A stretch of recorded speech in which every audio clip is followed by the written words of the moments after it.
Mga kapuso, may sunog po sa isang residential area sa Tondo, Maynila at may unang balita live si EJ Gomez. EJ?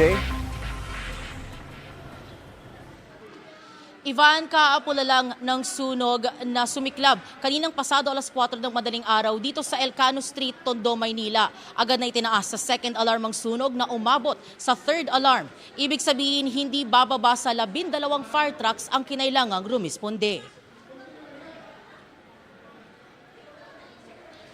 Nabulabog ng pagsiklab ng sunog ang mga residente ng Elcano Street dito sa Tondo, Maynila kaninang alas 4 ng madaling araw.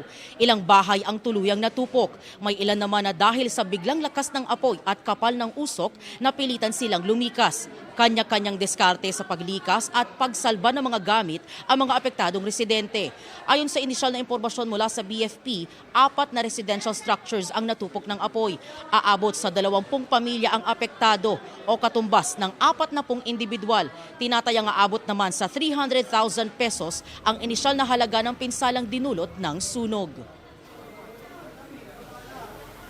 Yung pagtaas po natin ng alarma ay tinaas po natin because ang ating affected establishment are made of light materials which is alam naman natin na madaling masunog. Wala, nagising lang kami bigla. Tapos yun na, umano na talaga yung apoy. Wala na kaming naisip, parang nano na talaga yung isip namin. Kumatok po yung may-ari na may sunog. Buti lang, alas 2 pa lang, gising na kami. Kaya na, kaano kami kaagad. Kaso nga lang, ito lang naano namin kasi nagulat kami. Papel lang namin para sa pag-a-apply ng trabaho namin. Tapos wala na po. Hindi po masaya kasi umaasa po kasi yung mga anak namin na makakapagpadala kami. Tapos ganito naman nangyari sa amin dito.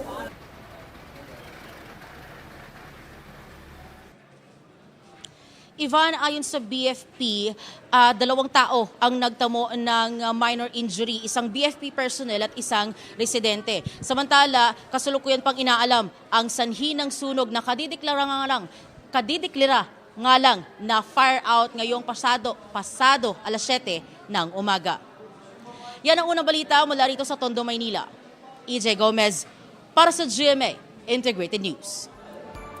Kapuso, huwag magpapahuli sa latest news and updates. Maging una ka sa balita at mag-subscribe sa YouTube channel ng GMA Integrated News.